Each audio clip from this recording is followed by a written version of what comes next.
1절부터 15절 한 절씩 교독하겠습니다.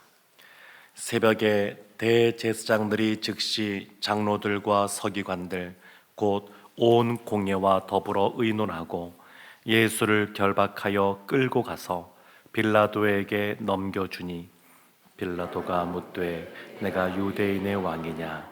예수께서 답하여 이르시되 내 말이 옳도다 하시매 대제사장들이 여러 가지로 고발하는지라. 빌라도가 또 물어 이르되 아무 대답도 없느냐? 그들이 얼마나 많은 것으로 너를 고발하는가 보라 하되 예수께서 다시 아무 말씀으로도 대답하지 아니하시니 빌라도가 놀랍게 여기더라.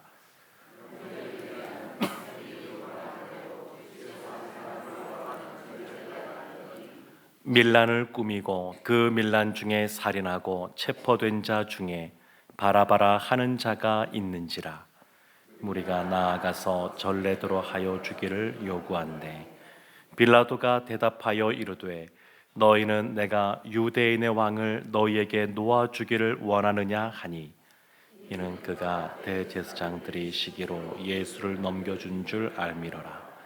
그러나 대제사장들이 무리를 충동하여 도리어 바라바를 놓아달라 하게 하니 빌라도가 또 대답하여 이르되 그러면 너희가 유대인의 왕이라 하는 이를 내가 어떻게 하랴? 그들이 다시 소리 지르되 그를 십자가에 못 박게 하소서. 빌라도가 이르되 어찌미냐 무슨 악한 일을 하였느냐 하니 더욱 소리 지르되 십자가에 못 박게 하소서 하는지라. 함께 보겠습니다. 빌라도가 무리에게 만족을 주고자 하여 바라바는 놓아주고 예수는 채찍질하고 십자가에 못 박게 넘겨주니라. 아멘. 오늘 본문 말씀은 1절에 새벽에 대제사장들이 예수를 결박하여 끌고 가서 빌라도에게 넘겨주니 이렇게 말하고 있습니다. 예수님이 지금 두 번의 재판을 받고 계시는데 첫 번째는 유대교의 종교 재판을 받으셨고 그리고 오늘 본문에 보면 로마의 총독인 빌라도 앞에서 세상 법정에서의 그러한 재판을 지금 받는 장면이 나옵니다.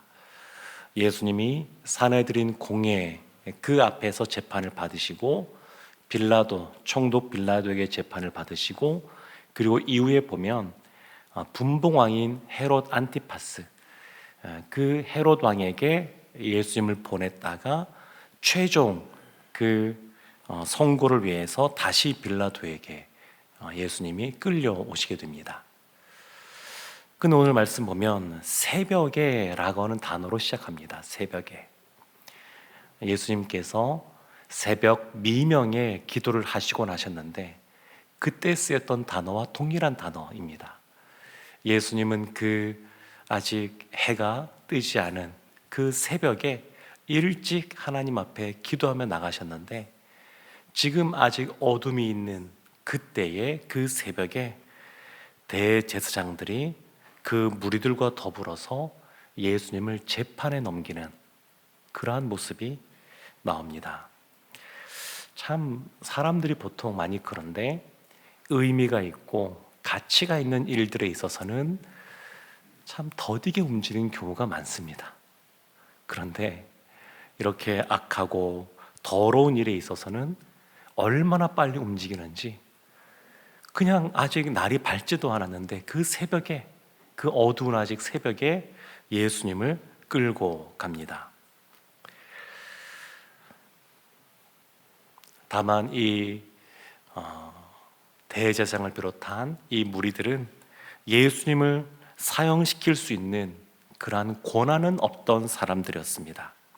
그래서 예수님을 끌고 가는데 다만 이들이 보면 참 교활하다는 것을 생각할 수 있는데 스데반 같은 경우에는 그냥 갑작스럽게 이제 그 상황들이 벌어지게 되었고 그리고 그런 경우에는 흔히 이 로마에서 그냥 한쪽 눈 감고 넘어가는 일들이 있었습니다.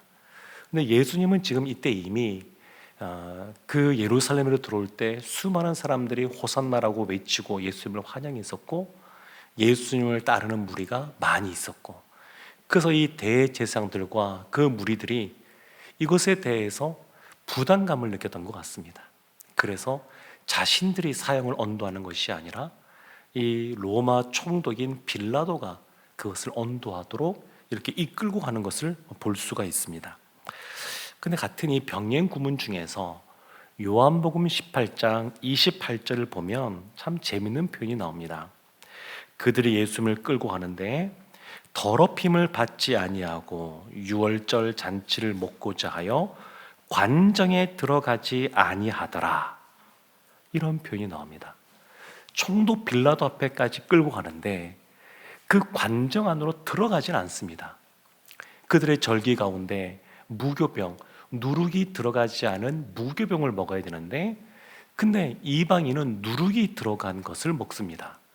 그래서 그들의 정결법에서는 이방인들과 함께 이렇게 거하게 되면 같이 부정하게 되어서 그 같은 절기를 지킬 수가 없습니다.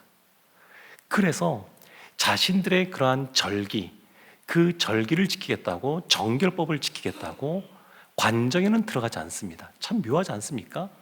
하나님의 아들인 예수 그리스도는 죽이고자 하면서 하나님을 섬기겠다고 그 자신들이 만든 그 정결법은 지키는 아주 이런 형식주의적인 그러한 모습. 예수님이 외식에 대해서 그렇게 경계하셨는데 참으로 외식하는 모습을 이렇게 보여줍니다.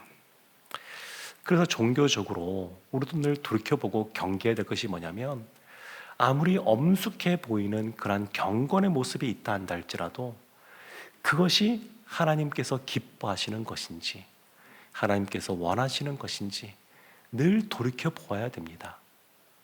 이 당시 대제사장들과 또 바리새인들과 또 서기관들과 산헤드린 공회의 이 멤버들은 누구보다 하나님을 섬기겠다고 율법을 철두철미하게 지키겠다고 지금 하고 있으면서 하나님의 아들인 예수님을 십자가에 못 박기 위해서 이렇게 끌고 가는 것을 볼 수 있습니다.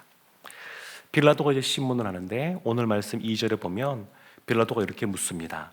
내가 유대인의 왕이냐? 예수님께서 내 말이 옳도다. 유대인의 왕이냐? 근데 빌라도가 이 표현에 대해서 좀 오해하고 있는 부분들이 있었습니다. 그래서 예수님이 살고자 한다 그러면 유대인, 여기에 강조점을 두었다 그랬으면 예수님께서 나는 유대인만의 왕이 아니다, 너희들이 생각하는 정치적인 왕이 아니다, 이렇게 말씀할 수 있습니다. 근데 예수님께서 그렇게 말씀하지 않으시고 왕이란 단어에 강조점을 두어서 맞다, 이렇게 말씀을 하십니다. 같이 병행되는 요한복음 말씀 보게 되면 이후에 예수님께서 이것을 설명을 하십니다.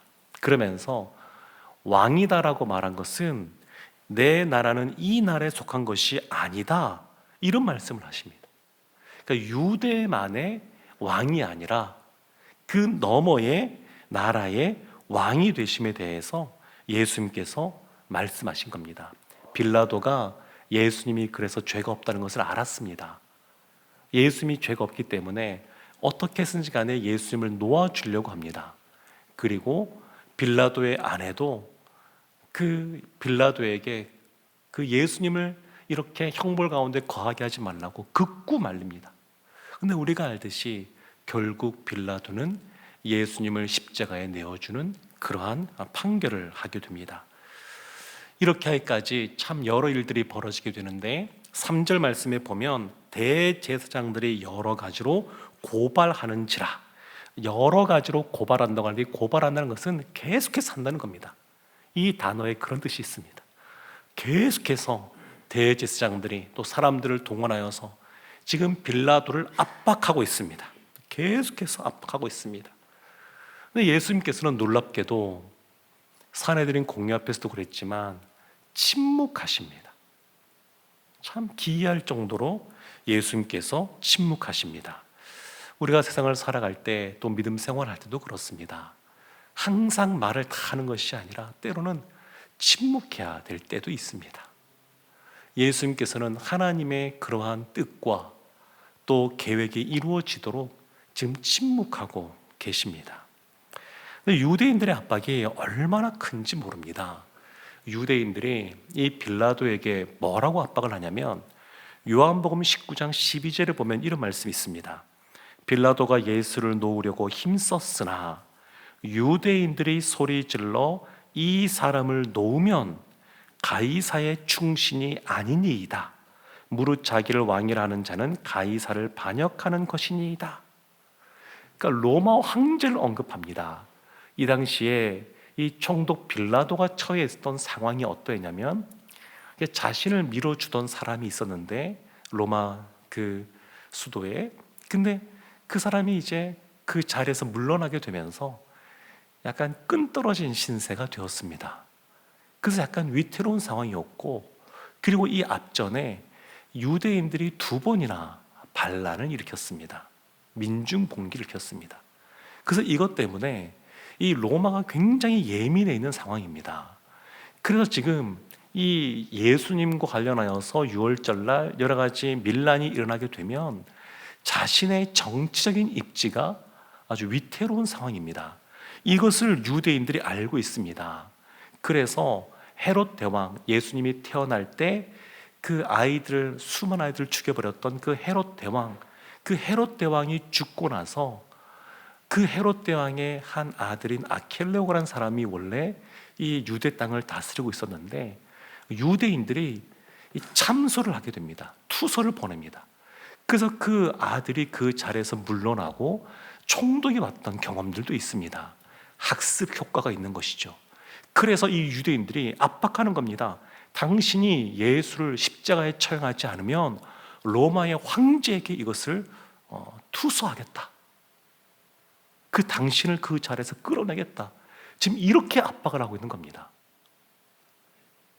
지금 이 빌라도가 굉장히 궁지에 몰려 있습니다. 정치적으로 민감할 수밖에 없습니다. 그래서 빌라도가 참 이 유대인들의 압박 속에 결국에는 예수님을 내어주게 되고, 나중에 보게 되면 빌라도가 총 11년 동안 총독으로 있게 됩니다.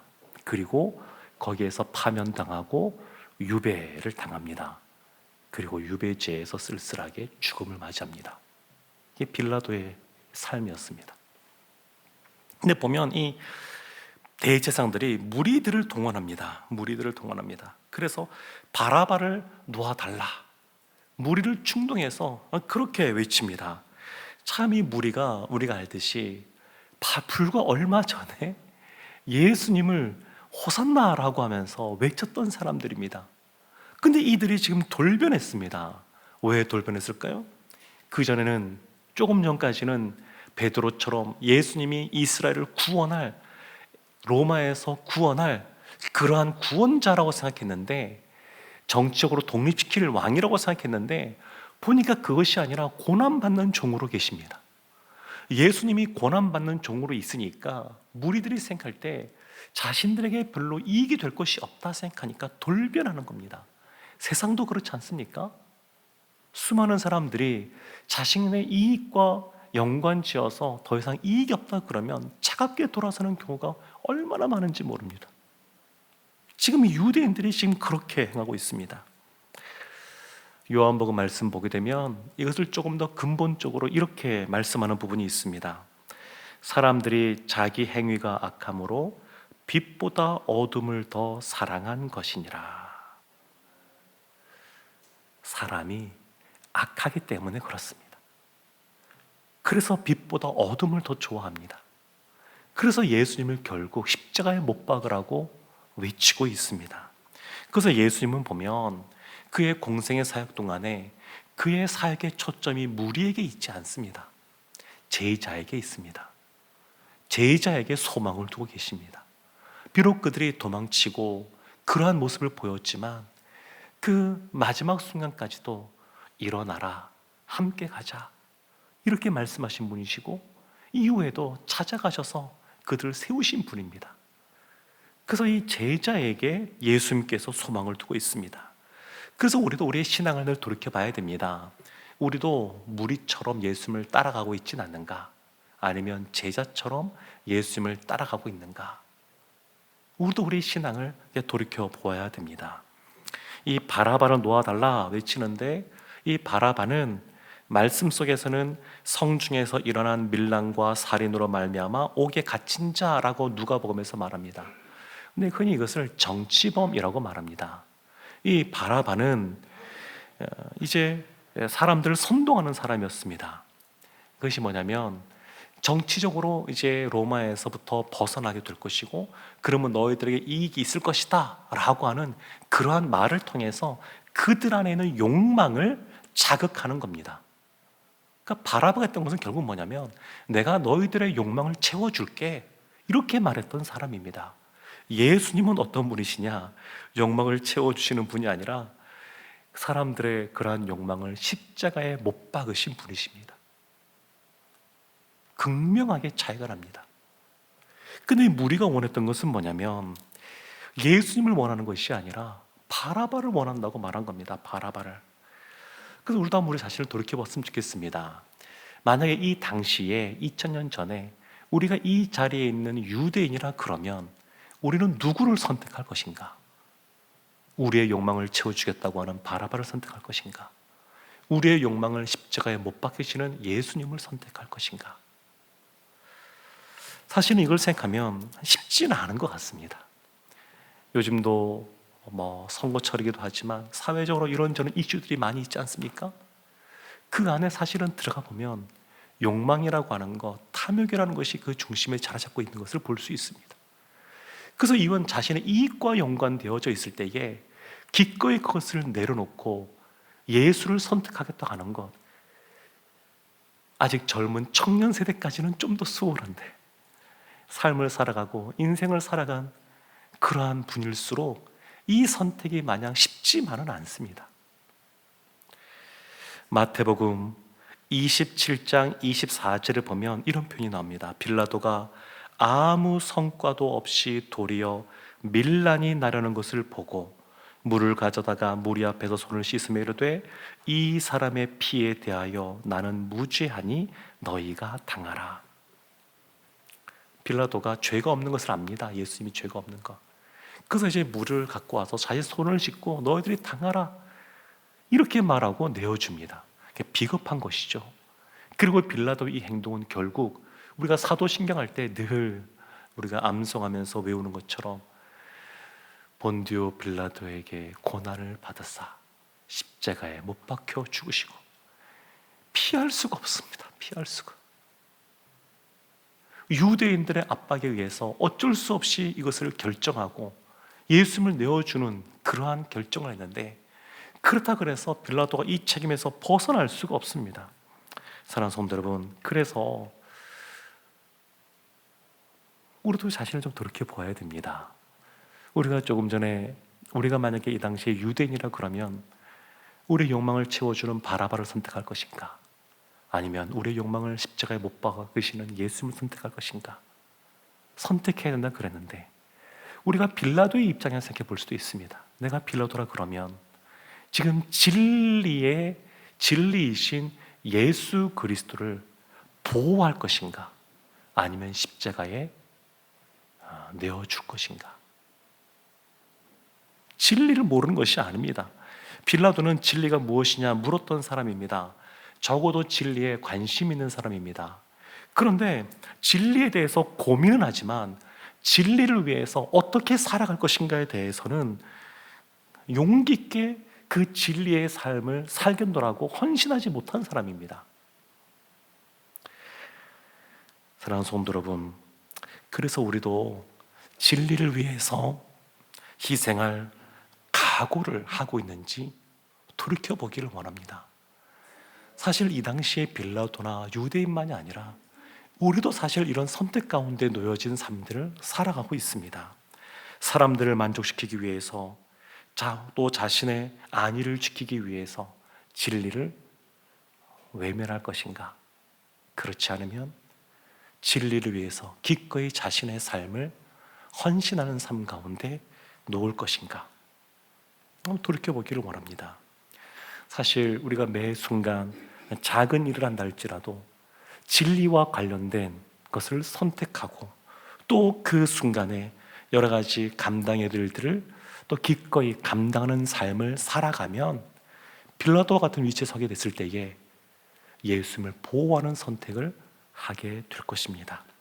이 고난주간, 이 한 주간에 작은 일에서조차 진리에 가담하기 위해서 항상 깨어있고, 또 때로는 그 일 가운데 희생해야 될 일이 있다 그러면 그것을 감내하겠노라고 결심하고 또 그렇게 살아가는 우리 모두가 되기를 원합니다.